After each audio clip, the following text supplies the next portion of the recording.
morning, ladies and gentlemen. You're watching Battleground Mumbai with me, Sumita Karir, and my colleague Snehi Shah in our Mumbai studio. Snehi, the battle for Mumbai's crown jewel has begun. After 9 years, India's maximum city will be holding the BMC elections today, an election that will decide the future course of Asia's richest civic body. Remember, ladies and gentlemen, the last elected council completed its term in 2022, and the absence of fresh polls, the city's civic body was placed under an administrator for the first time in 40 years, Snehi. So it's a really high-stakes battle today that we're going to be seeing. Absolutely, and in the high-stakes battle today, we put in focus the big fight to protect BMC's legacy and relevance amid splits, rivals and shifting loyalties. On ET Now, we bring you comprehensive coverage on who's leading the ground battle, what it means for Mumbai's daily life, and why this civic contest could redefine Maharashtra politics. Joining us now on the show, we have our reporters across Mumbai on the ground.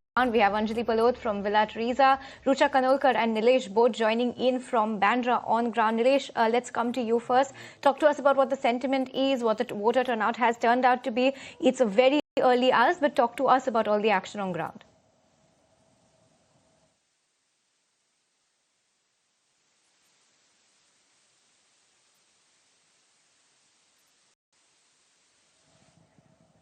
Okay, let's take it across to my colleague Anjali, who's waiting by Villa Teresa, Peak South Bombay. Anjali, talk to us about how the voter turnout has been. It's barely been 30 minutes since the polling stations have opened, but talk to us about what the sentiment is like over there.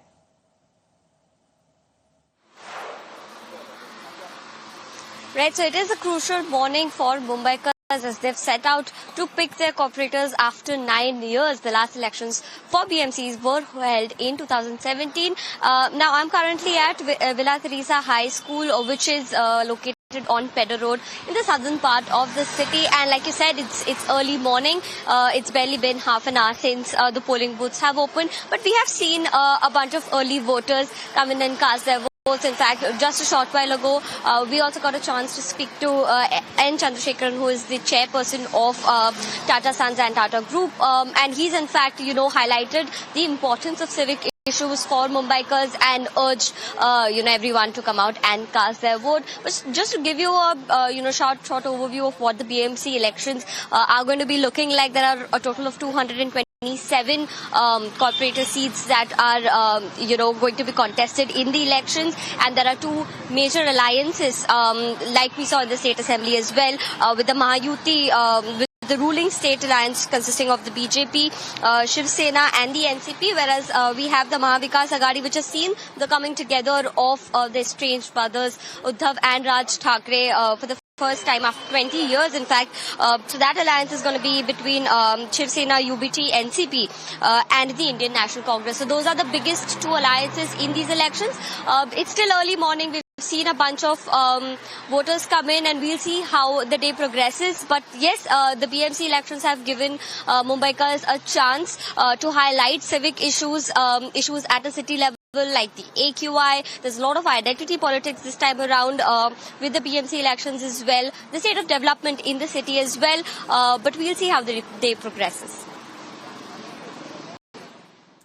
Absolutely, Anjali. You very rightly put the fact that, it's an opportunity for citizens to place their requests or place their concerns ahead of, the lawmakers. But, of course, this time around, this election has been a lot about identity politics as well, language wars as well. And let me take the point across to Nilesh, who is joining us from Bandra. Nilesh, first things first, give us a sense of the kind of sentiment that you're picking from on the ground in terms of who has an edge.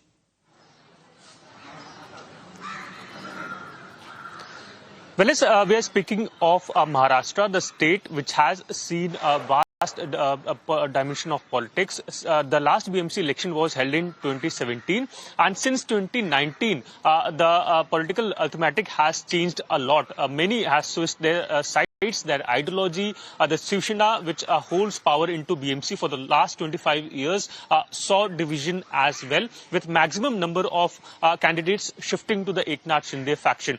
But will that be a factor that will be influencing the voter or not? That is a different aspect altogether, because we have been speaking to voters who have reached out to early morning hours here in Bandra area, who have been speaking that though political rhetorics are finding chorus in politics of Maharashtra, however, for them, at least for the benefit of the city, the civic apathy remains their primary focus for casting their vote. What we also understand since early morning hours is that senior citizens are turning out to be in big number. However, they are also appealing that youngsters should also be participating in this big mandate. 7:30 to 5:30 is the time that has been set up by the State Election Commission for people to cast their vote. What we are expecting that soon the number would be rising, the voting percentage would be rising. Speaking of 2017, it was 54% that the voter turnout was. Will that be increasing or not? That will be a factor. However, interestingly, this time, the M square factor was quite dominating into the political scenario, because it was Muslim mayor or Marathi Manus mayor. That was the chorus which was given out by BJP as well as Thackeray brothers, who joined alliance for nearly after 20 years. A kind of unique approach we saw, because it was the same Raj Thackeray who was seen constantly hitting out at his brother Uddhav Thackeray. So a lot has changed since 2017, and which is why it is said to be of a key importance, because what Maharashtra politics shows, that whoever controls Mumbai controls the entire state. Remember, it was Balasaheb Thackeray who had given out terms like whoever has the remote control of Maharashtra politics is sitting at Matoshri. So will that be a factor this time? Will the remote control again be shifted to Matoshri, or will it be again seen in the hands of Devendra Fadnavis, the current Chief Minister of Maharashtra? So a lot is at stake for various parties, various ideologies. What will all of these rhetorics turn out will be notified on 16th, that is tomorrow, when the voting percentage will be counted out. The voters will be recording their say for nearly 1700 of candidates who are into the battleground. Nearly 4 crore of citizens will be voting, casting their vote for this civic poll, which ultimately signifies the importance of BMC, not just India's richest but Asia's richest municipal corporation. You can only understand the importance of this election for various political leaders. It also saw breaking of Mahavikas Aghadi and breaking of Mahayuti as well. The same partnership which were seen constant into assembly elections as well as Lok Sabha elections. Meanwhile, we'll also try to print pictures to you outside this polling station, which also holds a key importance, because the legendary cricket player Sachin Tendulkar will soon be reaching out to this poll, and you can see senior citizens are coming out after casting their vote, constantly speaking that youngsters should also be reaching out, because for time and again, for decades, we see that citizens complain of civic apathy, but when it comes to change, to bring a change, they seems to be not very much taking interest, and which is why special arrangements has also been made by State Election Commission. Meanwhile, police officials are on ground. Nearly 25,000 police personnel along with 3,000 officers will be on ground, along with QRT, SRT, BDS and other staff members.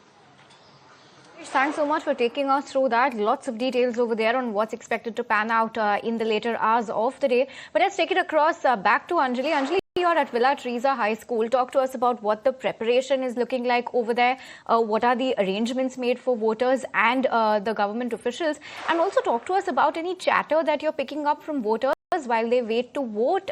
Any concerns if they've highlighted, and any changes that they're expecting to see post this election?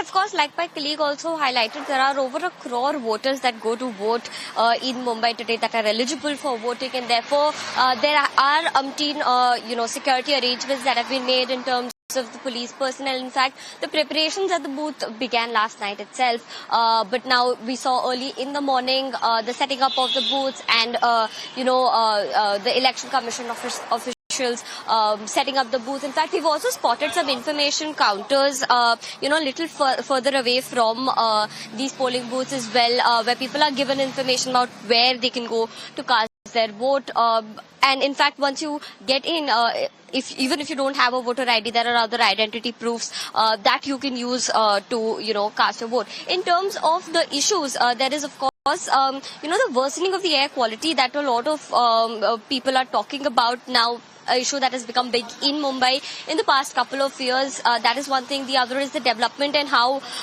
the infrastructure development and, the daily life can go hand in hand without causing much disruption. That is also something that people have highlighted. But we also got a chance to catch up with N. Chandrasekharan, the chairperson of Tata Sons, who came to cast his vote here. Have a look at what he had to say. It is a great privilege to have the opportunity to vote, and I would encourage and request everyone to exercise their franchise and come and vote in large numbers. So how important local issues are for the Mumbai? Extremely important, very, very important, and I'm very glad that we are having a BMC election and looking forward to the new administration. All right, so that's N. Chandrasekharan sharing his thoughts on Mumbai elections, in fact, the BMC elections. In fact, ladies and gentlemen, let's now go across to my colleague Rucha Khanolkar, who's been waiting very patiently. She's joining us from Bandra. Rucha, this entire election has all about been identity politics, even though there are a lot of civic issues as well that Mumbaikars are grappling with on a daily basis. But what is really going to define this election? Is it going to be the fact that this is going to be a tough political test for the Thackeray brothers, or will it be dominated by civic elections? When you speak to voters on the ground, at least the ones who were there early, what is it that they talk about?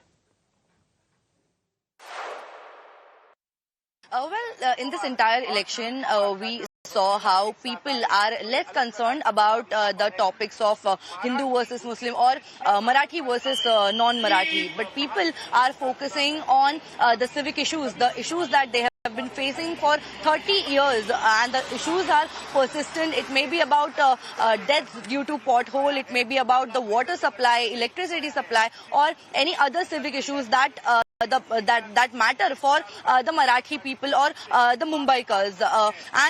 If we talk about Thane, where I am currently, it is a stronghold of Eknath Shinde, the Deputy Chief Minister of Maharashtra, where Shiv Sena is the same party which is ruling here since more than 30 years. Since its establishment in 1980s, it was Shiv Sena who has ruled the Thane Municipal Corporation, and currently the preparations are underway for voting, and there are 33 municipal wards in Thane, and unlike Mumbai, there are going to be 4 candidates in each ward. So the voter has to vote 4 times to elect the candidate. And the issues, if we talk about comparing the Mumbai Municipal Corporation with Thane, the issues are very similar, but development comes a bigger point here in Thane. All right, thank you very much, Rucha, Anjali, and of course Nilesh, for getting us a sense of what's happening on the ground. Ladies and gentlemen, elections to the BMC have started. They will go until 5 p.m. But for the moment, it's time for us to slip into a very short commercial break. Do stay tuned because we have lots more coming up on the other side of this special edition.